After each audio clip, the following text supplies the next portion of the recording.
de alguna manera.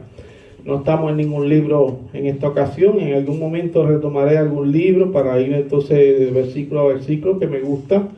Es una manera muy buena para hacerlo, pues porque ahí nadie se siente aludido, nadie se siente señalado, porque si nos toca ponle el versículo 4 la semana que viene y es algo que usted siente que va directo hacia usted no puede decir su conciencia, oye, eso lo están diciendo por mí, porque es que tocaba ese versículo. Entonces eso libra al pastor y al ministro de muchas situaciones conflictivas.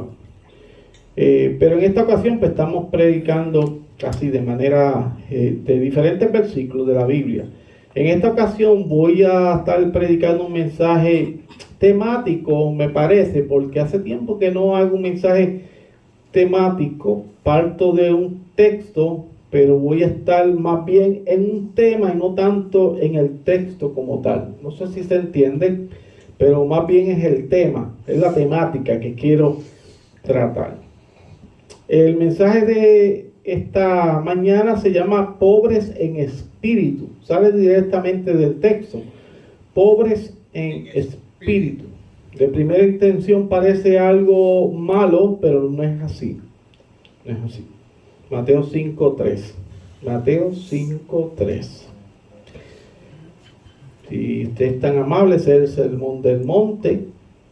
El Señor está predicando un grupo de mensajes y de temáticas muy interesantes allí, que de verdad nos llevan hasta la pared y nos confrontan, porque la sabiduría de nuestro Señor Jesucristo y la piedad y la nobleza es tanta que nosotros en nuestra condición de pecadores no podemos resistir tanto. Es mucha sabiduría, mucha piedad, mucha honestidad perfecta. Y cada uno de estos temas que toca el Señor Jesucristo en el Sermón del Monte nos van a hacer reflexionar en nuestra vida. Mucho. Bueno, Mateo capítulo 5, versículo 3. Mensaje de hoy, domingo 2 de marzo del 2025. Dice así la palabra del Señor. Bienaventurados los pobres en espíritu, porque de ellos es el reino de los cielos. Y vuelvo y repito, que es corto. Bienaventurados los pobres en espíritu, porque de ellos es el reino de los cielos. Este es el mensaje, pobres en espíritu. ¿Listo? Oramos. Padre, gracias por la oportunidad que me das una vez más, Señor, de predicar tu sagrado evangelio. Los ancianos han orado por mí, Señor, para que tú me ayudes a través de la obra del Espíritu Santo. Ahora me toca a mí orar, Señor, por iluminación para la congregación, Padre. Que tu Espíritu Santo, como ha prometido, nos lleve a toda verdad por la sola Escritura, Señor Jesús. Que tú seas glorificado, exaltado, que este mensaje sea de consuelo e edificación, Padre. Que podamos utilizar todas las herramientas que tú nos das, Padre, para el diario vivir y el crecimiento en santidad, Señor Jesucristo. Porque lo necesitamos tanto, Padre. Necesitamos tanto de ti, Señor Jesús. Ayúdanos a ser más humildes. Ayúdanos a tener templanza, a practicar la piedad, Padre eterno. Ayúdanos, Señor Jesús. Hemos orado en el nombre del Padre, del Hijo, del Espíritu Santo de Dios. Decimos amén y amén. Pobres en espíritu es el mensaje de aún la mañana de hoy. Hermano, de tiempo en tiempo llega una marejada. Usted sabe cuando vienen los sets de marea, que los surfers utilizan para hacer sus trucos y divertirse, ¿verdad? De manera segura, ¿verdad? Estamos hablando. Pues viene una marejada, por decirlo de alguna forma, de desánimo. En algún momento llega una marejada, una estación de desánimo en el año. A veces uno la vive en más de una ocasión, a veces se vive varias veces en el año el desánimo.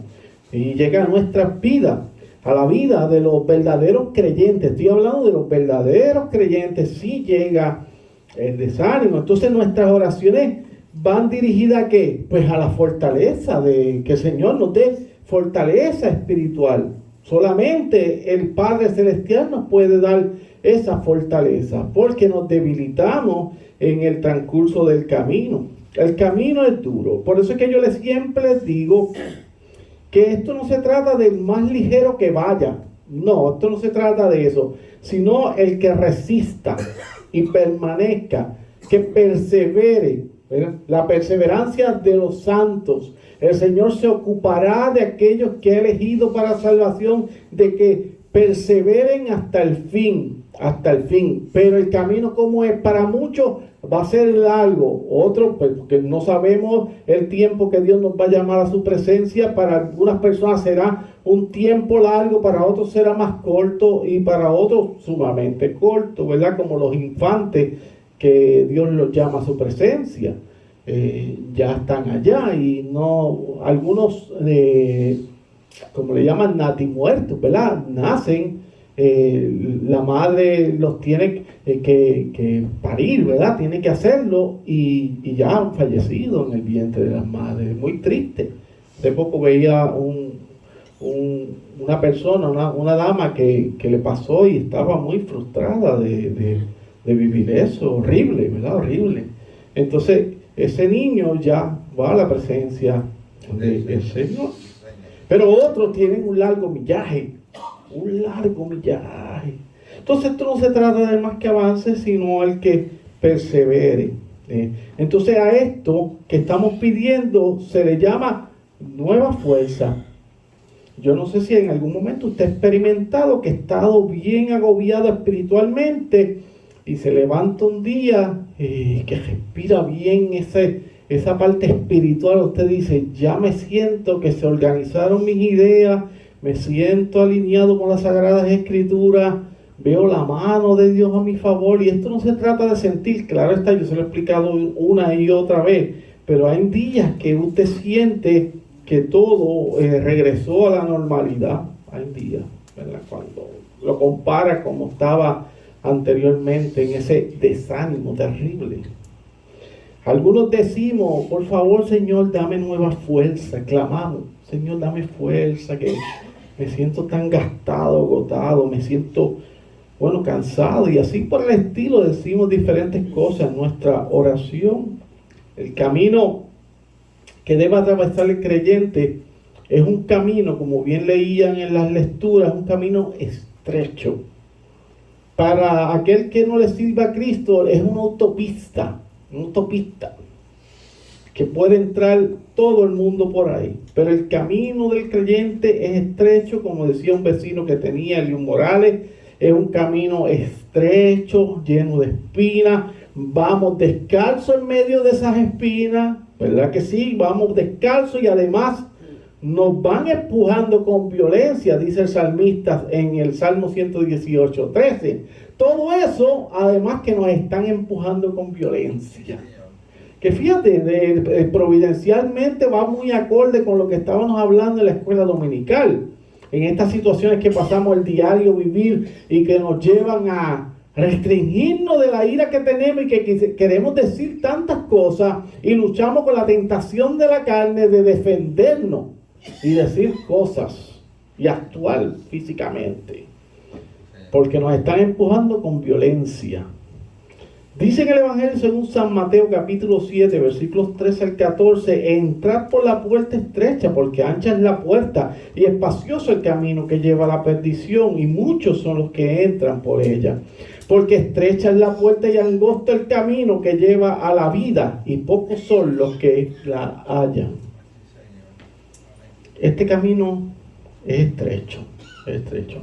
Las ovejas, yo siempre he dicho que para que tenga algo en la imagen, para que piensen esto, las ovejas de Cristo van como un tipo de embudo, ¿verdad? Un tipo de redil que va siendo estrecho. Y esas ovejas van caminando por ahí, eso somos usted y yo. Y aunque nos distraímos en el camino en algún momento, el Señor vuelve y hace ese embudo y nos afirmamos en Él. Entonces el camino es bien estrecho, bien estrecho. Sí, Señor. Sería bueno preguntar cómo debemos comportarnos en medio del desánimo. Debemos preguntar eso. Muchos hombres de Dios fueron atacados por el desánimo, hasta quedar sin fuerza, por cierto. Hombres tremendos del Señor quedaron sin fuerza, pero a través del poder del Espíritu Santo de Dios, Dios les levantó con fuerzas nuevas. Amén. Y lo hace con nosotros también. Señor.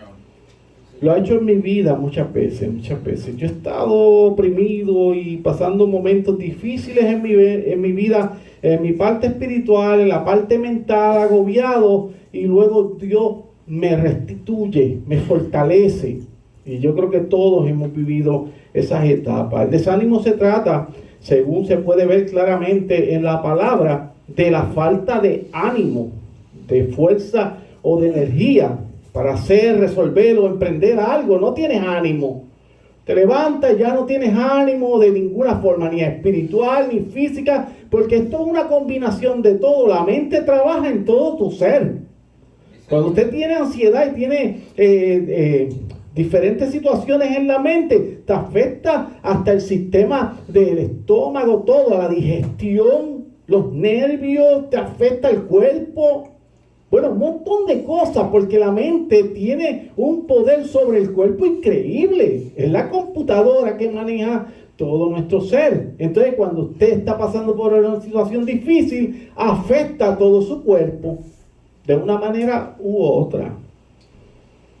Puede reflejarse por un estado que es de apatía, ¿verdad? Cuando usted no quiere estar con nadie, que es indiferencia, de desinterés, no le interesa nada a uno. Flojera, abandono, depresión. Hay personas que ni se bañan, ni se dan aseo, no se arreglan. Se les nota que están afligidos, desaliento. Algunos van a llegar a un estado más alto, si se pudiera decir de alguna manera, de desánimo que otros, ya rayando en depresión y ansiedades. Entonces llegan a este extremo de no darse ni aseo personal y pensar cosas extrañas. Otros solamente rozan, ¿verdad?, por encima lo que es el desánimo y este problema que pasamos. Es estar sin fuerzas para seguir adelante, es estar abatido. Es como una idea fija que se apodera de todo nuestro ser y nos paraliza por completo.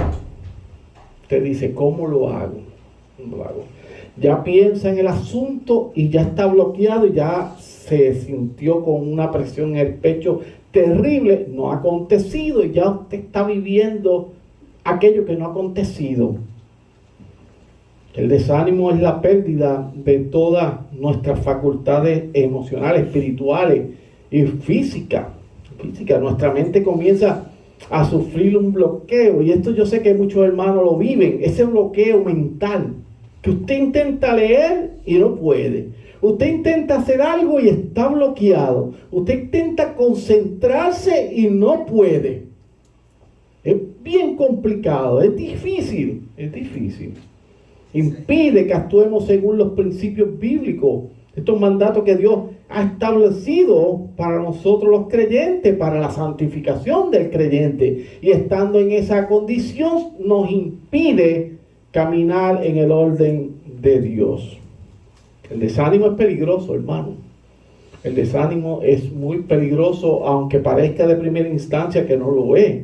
Es muy peligroso, ya que una persona desanimada se puede convertir en presa fácil, escuche, de diferentes vicios, como el alcoholismo. Se puede refugiar en el alcohol, en las drogas. Puede también caer en el adulterio, la fornicación, convertirse en una persona muy egoísta. Hasta también en esa situación de desánimo crear un estado de envidia. Porque tú estando fuera de controlar tus emociones, llega un momento que te da envidia de los que están gozosos y alegres. Mira cómo está, y uno está, olvídese, en un estado gris, oscuro, y le da envidia a la persona de aquellos que están alegres y gozosos. Yo creo que todos hemos vivido eso. El temor, también vienen unos temores, esos temores nocturnos, que uno no sabe ni qué está pasando y de momento te levantas con un terror encima que no sabe ni de dónde proviene. Pues todo eso es a base de ese desánimo y de esas emociones, etcétera, etcétera. Te ponga nombre ahí. Vamos a recorrer un poco esta temática. Pues le estoy diciendo, que le estoy diciendo temática para escuchar el consejo de Dios por medio de su santa palabra. Debemos tener claro que los cristianos, esto es tan básico, ¿verdad? Que los cristianos también nos desanimamos. Tú sabes que hay un grupo de hermanos, le voy a decir hermanos, sí, de otras denominaciones que piensan como que el creyente no se puede enfermar, que el creyente no puede estar desanimado, que el creyente no vive tal cosa lo otro, porque entonces no tiene fe, no cree en Dios. Comienzan a decir esa sandez que no es real. Oye, hermano, los cristianos nos desanimamos. No escuches a esas personas que están diciendo, pero ¿y tú no crees en el Señor Jesucristo? ¿De otras denominaciones? Sí. ¿Y qué fue? Pues en este momento me siento desanimado. O no puedo estar desanimado, no puedo estar pasando un momento de mi vida que estoy emocionalmente afectado. Sí, creo en el Señor, pero me están pasando muchas cosas. Pero ellos dicen que no puede ser. No, y dicen más, dicen que algún creyente no puede ir al doctor a recibir algún tratamiento por sus condiciones emocionales. Que eso lo resuelve el Señor. No, hermano, no, por favor. Yo sé que ustedes están claros, pero para el que escucha, para eso Dios le dio sabiduría a los doctores. Usted va y se trata con ellos. Y si es que falta, como siempre le digo, algún tipo de hormona o tiene algún desequilibrio, ¿verdad? Químico. Entonces el doctor le hace un tipo de estudio en laboratorio, le puede diagnosticar qué tiene y quizás con un medicamento, mira, se estabiliza. Pero dicen que no, ¿verdad? Muchos dicen que no. Isaías 40:29 dice: Él da fuerza al cansado y multiplica las fuerzas al que no tiene ninguna. Ahí es que el Señor trabaja excelente cuando uno no tiene ningún tipo de fuerzas para continuar. Ese es el milagro lindo y hermoso del Señor. Cuando usted dice, ya no puedo más. Que yo estaba esperando eso. Eso imaginando, ¿verdad uno? Yo estaba esperando eso. Bástate mi gracia. Mi poder se perfecciona en la debilidad o en tu debilidad. Como le dijo Pablo. Entonces el Señor en la debilidad, entonces actúa. Cuando usted dice, ya no puedo más, y se quebranta y se tira, ahí el Señor actúa. La oración de Isaías habla claramente que aún el verdadero creyente pasará por momentos de desánimo en el transcurso de su vida cristiana. Dios sabe que vendrán momentos donde nos sentiremos sin fuerza. Él lo sabe. Donde deseamos dejarlo todo. Esos momentos llegan. Una persona desanimada puede inclusive atentar contra su propia vida. Y aquí está un detalle muy peligroso. Hay personas que entran en tal desánimo que entonces no quieren vivir esta vida. Dicen, no, ya yo no quiero estar en este planeta. Ya usted sabe, ¿verdad?, lo que implica eso. Algo muy triste y mucha gente llega a cometerlo. Es algo muy triste. En esos momentos de debilidad que pierde interés por todo, porque alguien que vive sin esperanza y sin interés por nada se convierte en un candidato en no querer existir más. ¿Oyó?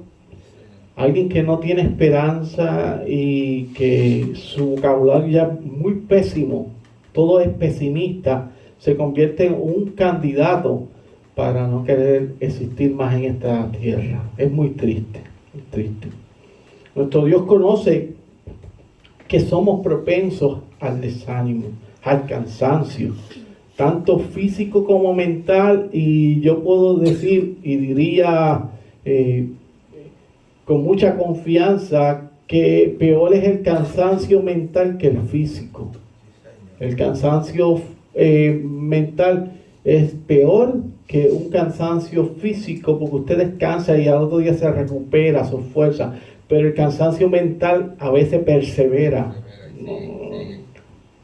Entonces el cansancio mental es difícil de trabajar y usted se ve que no tiene control de él mismo. Una persona desanimada comienza a alejarse de los demás, se comienza a aislar de los demás. Muchas veces dejan de asistir a la iglesia. Eso trae otros problemas colaterales consigo mismo, como por ejemplo desanima a los miembros de su propia familia. Hay gente que están a punto de que la familia llegue a Cristo, sea uno individuo o más individuos dentro de su círculo familiar, y al ver lo que entra en esa dejadez y en ese desánimo, desalienta a todo el grupo que lo estaba mirando como un ejemplo a seguir. ¿Se da cuenta? Entonces, ese desánimo trae unos eventos colaterales que son muy tristes, muy tristes. Escuchen lo que aconteció por causa del desánimo en el desierto, cuando Dios libertó al pueblo hebreo utilizando como su herramienta a Moisés. Números 14, 2 y 3 dice: y se quejaron contra Moisés y contra Aarón todos los hijos de Israel, y les dijo toda la multitud: ojalá muriéramos en el desierto, en la tierra de Egipto, o en este desierto, ojalá muriéramos. 3. ¿Y por qué nos trae Jehová a esta tierra para caer la espada y que nuestras mujeres y nuestros niños sean por presa? ¿No nos sería mejor volvernos a Egipto? Ve que cuando entra ese desánimo y esa pesadez, se distorsionan los pensamientos. Ya no sabemos hacia dónde vamos. Ya Dios le había dicho Canaán, la tierra prometida, y ya ellos están pensando en medio del desánimo, porque se les distorsionan los pensamientos, se cae la convicción que usted tiene de hacer algo, falla, y entonces ya quiere retirarse, alejarse de aquello que tenía por meta. ¿Por qué? Porque los pensamientos están distorsionados por causa de esa pesadez y ese desánimo. Ha pasado siempre. La Biblia está llena de ejemplos de esto. Tan lindo cuando tú ves una persona motivada y firme. No, yo quiero lograr esto. Y hay gente que son bien persistentes y dicen: yo voy a prosperar, y no importa la edad que tengan, dicen: yo quiero hacer esto. Sea que usted esté bregando en un terreno en su casa, o algo de mecánica, o algo de manualidad, usted dice: no, yo lo quiero hacer, yo mismo quiero bregar con eso. Y se pone para su número, como dicen en San Sebastián, y usted sigue persistente y lo logra. Y se siente tan alegre cuando lo termina. Pero si entra en la pesadez y el desánimo, pero entonces lo deja todo, ¿verdad? A mitad. Hay personas que nunca completan nada en la vida, o yo, hermano, que dejan todo a mitad. Llevan muchos años dejando todo a mitad. Nunca culminan nada. Tienen más de 25 libros hasta los 2 capítulos primeros. Por decir algo, ¿verdad? Comienzan a pintar una pared, y pintaron una pared, lo demás del cuarto lo dejan. Así muchas cosas, diferentes cosas, ¿verdad? Y dejan todo a mitad. Porque se cansan, se desaniman muy fácilmente. Y hay gente que no. Mire, hermano, yo tengo no sé si es un poquito de autismo, yo no sé qué es lo que me pasa, pero yo le puedo poner pausa esto lo doy por testimonio, y si me glorío en Cristo. Yo le puedo poner pausa a algún libro y puede estar varios años en pausa. Bueno, leí hasta la página 50, pero me da una cosa, no sé, como cuando se me pierde el bolígrafo. Si me desespero, me descontrolo y tengo que culminarlo en algún momento de mi vida. Lo tengo que culminar. Y así, lo puse en pausa y después continúo. Así. Es la cosa con respecto a los libros. pero son como manías que tengo. Pero debemos culminar las cosas que iniciamos. Aunque usted haya entrado en desánimo, posteriormente usted continúa haciéndolo. Continúe cuando cobre ánimo. Un cristiano que está desanimado puede estar pensando que Dios no le toma en cuenta. Mira lo que llega a nuestra mente, que Dios no nos toma en cuenta. Puede llegar a reclamarle al Todopoderoso sobre los problemas que enfrenta. En alguna ocasión en mi vida yo me he visto reclamándole a Dios. Claro que sí, reclamándole a Dios. Como si, ¿quién yo soy para reclamarle a Dios? Sean familiares, labores, situaciones con amistades. Puede pensar que a nadie le interesa la situación que usted enfrenta o que estamos enfrentando. Al igual que los israelitas en el desierto, de la misma manera, nosotros también tenemos nuestros desiertos, en cierta manera, claro que sí, nuestras situaciones. Las personas desanimadas tienden a quejarse, a ser críticos y murmuradores, como lo que hablábamos ahorita, aún contra Dios, contra los líderes de la iglesia y contra sus jefes en el área laboral y contra otros creyentes. Gente que se queja de todo. Puede ser personas que están desanimados de todo también. Usted se ha encontrado con personas que se quejan por todo. Y muchas veces que están desanimados de la vida, de la situación que viven. No se confunda, porque también hay personas que intentan desanimarnos. También tenemos muchas veces alrededor personas que intentan desanimarnos. Había una hermana que decía los moradores de la tierra, ¿verdad? Los moradores de la tierra, gente que son de mala influencia o aún cercanos a nosotros, familiares, amigos, compañeros que son malas influencias al lado de nosotros y tratan de desanimarnos de lo que estamos tratando de seguir. Usted sabe que cuando usted le da una noticia a una persona y esa persona le gusta desanimar, nunca lo ve con alegría, o esa persona tuvo algo mejor o lo hace mejor. Oye, háblale y dile, oye, qué bien que estás haciendo eso, me alegro mucho. Y si puede darle un tips para que lo haga mejor, pues sí, pero no hable la historia para donde ti. No se puede hacer eso, hermano. No podemos dar la historia para donde nosotros, para quitarle la pauta al hermano que está tan contento contándonos una historia, un testimonio. Qué silencio.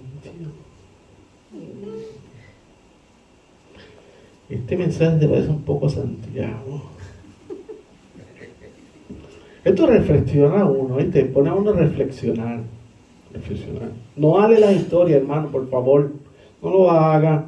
Si alguien está contando algo con alegría, no la hable para usted entonces ser la estrella Cristo. No haga eso. Déjelo. Ese es su momento. Escúchelo. Ese es su momento. No la hable para donde usted. Para entonces usted ser. No, por favor. En Nehemías capítulo 4, Nehemías comienza a trabajar. Nehemías, un hombre muy decidido, un hombre de Dios terrible. Nehemías comienza a trabajar en el muro de la ciudad de Jerusalén que está destruido. Los obstáculos, muchachos, tenía muchos obstáculos Nehemías, pero Nehemías no, era perseverante. Nehemías estaba lleno de Dios. Nehemías estaba dirigido por Dios. Escuchen lo que sucede en Nehemías 4, 7 al 8. Pero aconteció que oyendo Sanbalat y Tobías y los árabes, los amonitas y los de Asdod, que los muros de Jerusalén eran reparados, porque ya los portillos comenzaban a ser cerrados, se encolarizaron, se molestaron mucho, dice, y conspiraron todos a una para venir a atacar a Jerusalén y hacerle daño. ¿Se da cuenta? Siempre en alguien que busca desanimarnos, opacar, alar para el lado de ellos lo que nosotros estamos haciendo con tanto amor y gozo. ¿Ve que le estoy hablando de los dos? De los dos aspectos, porque puede desanimarse usted o personas que estén al lado de usted tratar de desanimarlo en sus intenciones y en sus metas. Por favor, olvídese de ellos, que hagan lo que les dé la gana. Usted siga hacia adelante. Si usted se ha colocado una meta, ore a Dios, encomiéndela al Señor y prosiga. Amén. Prosiga. Sea la meta que usted tenga, eso no importa. Yo no estoy hablando de qué es. Puede ser cosas tan sencillas como tan grandes. Casi siempre, esto es lo que ocurre cuando empezamos a servir a Cristo en espíritu y en verdad. La oposición no tarda en llegar por causa de nuestro propio pecado. Los primeros problemas que encontró Nehemías eran externos, eran fuera, introducidos por vecinos, ¿verdad? Sanballat y Tobías, por vecinos que se oponían al trabajo y querían frenar el proyecto de reconstrucción, que era muy importante y era dirigido por Dios.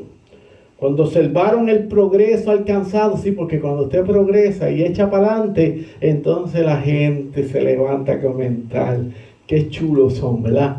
Qué chulos son.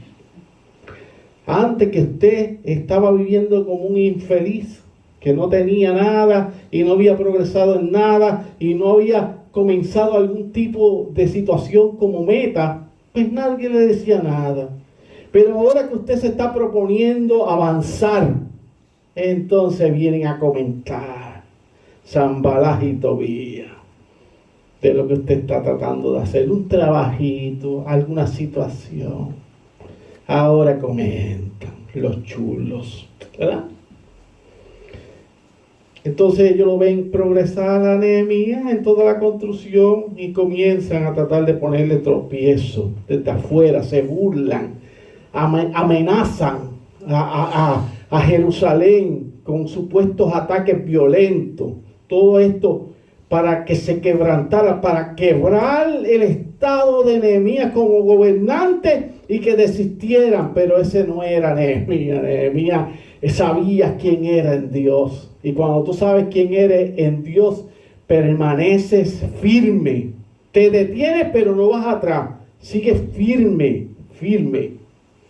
Nehemías se vio obligado a trazar un plan para enfrentarse a esta situación y al desánimo que surgió en medio de los escogidos. Nehemías fue un gran líder que motivó al pueblo en hacer lo que debían hacer. Eso pasó también con el profeta Elías, ¿verdad? Que también en causa de la persecución de los profetas por Jezabel, que era la esposa de Acab, él se frustró y deseaba morir. Y se sentó debajo de un enebro y entró en una situación de desánimo por causa de la persecución. Se da cuenta que varias historias es lo mismo. Hombres de Dios han pasado por esta situación. En Lucas capítulo 18, versículo 1 de la traducción lenguaje actual dice que Jesús les contó una historia a sus discípulos para enseñarles que debían orar siempre y sin desanimarse. El Señor exhorta a que no se desanime usted ni yo, que continuemos perseverando. Bueno, hermano, una de las claves para cobrar ánimo en el Señor se encuentra en Isaías 40:31. Allí dice, pero los que esperan a Jehová tendrán nueva fuerza, levantarán alas como las águilas, correrán y no se cansarán, caminarán y no se fatigarán. El Señor nos va a sustentar. Ese versículo nos promete 4 cosas. Fuerzas nuevas, claro está, fuerzas nuevas. Y yo sé que todos las hemos experimentado, que son fuerzas milagrosas, fuerzas milagrosas. Sobre volar como las águilas es sobre nuestros problemas, correr sin cansarnos y caminar sin fatiga. Pero todo esto se encuentra en la espera. Debemos esperar. Si somos pacientes y sabemos esperar, se van a abrir los cielos a nuestro favor. Alcanzaremos lo que Dios nos ha prometido. Pero la espera es importante. ¿Sabe que yo llevo años diciéndole que la espera es importante? Por eso el Salmo 41 dice, pacientemente esperé en Jehová y se inclinó a mí y oyó mi clamor. Pues pacientemente. Para obtener fuerzas en el Señor, entonces es necesario es poder esperar. Dice, los que esperan a Jehová. Esperar significa permanecer en un sitio donde se cree ha de llegar alguna persona o ha de ocurrir algo. Y usted está con esa esperanza, esperando, confiado que va a acontecer algo. Yo sé que siempre Dios hace algo. Yo se lo prometo. Espere, Dios siempre hace algo. Yo se lo prometo. Dios siempre hace algo. No lo que usted quiere, porque Él no es un niño demandado. No, Él hace lo que es necesario y bueno para usted, conforme a su decreto y su sabiduría, que es eterna. El desánimo puede llegar a causa de una larga espera también. Esperar habla sobre paciencia y sobre fe, aunque tal de lo que esperamos, Dios nos llenará de fuerzas nuevas a causa de nuestra espera, porque también Dios nos da fortaleza para esperar. Seamos pacientes y esperemos. Dios no nos no desamparará la obra de sus manos. Salmo 138 y verso 8. En cierta ocasión Pedro se llenó la boca diciendo que jamás abandonaría a Cristo. Usted sabe la historia. Pero cuando llegó el momento difícil lo negó en 3 ocasiones. Mateo capítulo 26 versículos 69 al 75. Luego de llorar amargamente y de ver morir en la cruz a su maestro, regresó a su antiguo trabajo, que era la pesca. Él era pescador. Era pescador. Allí lo consiguió Jesús y lo levantó nuevamente. ¿Se da cuenta? Lo levantó nuevamente. Ya Pedro no sería nunca más pescador de peces. No sería un pescador, sino pescador de hombres. Sería el apóstol Pedro. Mateo capítulo 4 versículo 19. Lo volvió a su ministerio. Cobró ánimo Pedrito. Y se convirtió en el líder que todos sabemos que fue por la obra de Dios. Finalizo con esto, hermano. El texto que utilizamos como plataforma para salir en este mensaje temático, Mateo 5:3, dice: bienaventurados los pobres en espíritu, porque de ellos es el reino de los cielos. Dice el comentarista Matthew Henry que cuando dice bienaventurados o dichosos, podría ser también los pobres en espíritu, no se trata de pobreza espiritual. No. De hecho, es todo lo contrario, es una gran bendición. Es una gran bendición. No se trata de maldición y pecado, ni de miedo y cobardía, sino que los pobres en espíritu son todos aquellos que tienen un corazón que delante del Dios Todopoderoso se sienten pequeños, mendigos, insuficientes y dependen siempre y en todo de nuestro Padre Celestial. Esos son los pobres en espíritu, los que tienen una dependencia completa de Dios. Los que son independientes tienen problemas, hermano. Por eso es que el hombre se aleja de Dios, porque quiere ser independiente. Y nosotros somos dependientes, pobres en espíritu. Dependemos completamente de Él. De Él. Si usted depende completamente de Él, le irá bien. Le irá bien. Le irá bien. Hermano, este fue el mensaje. Pobres en espíritu. Señor, gracias por la oportunidad de predicar tu santo evangelio. Que seas tú glorificado, exaltado, y que este mensaje sea de edificación del cuerpo de Cristo, la iglesia. En el nombre de Cristo Jesús orado. Amén. Bueno, hermano.